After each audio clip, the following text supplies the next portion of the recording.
We shall use the compound angle formula for cos to prove this identity. It states cos A plus B is equal to cos A cos B minus sin A sin B.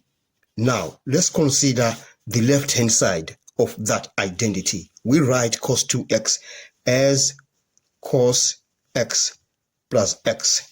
We take this x to be A and this x to be B. We substitute these into that formula. So we have cos x minus sin x sin x. And this gives us cos squared x minus sin squared x. Now, you remember, according to the square identity, we say sin squared x is equal to 1 minus cos squared x.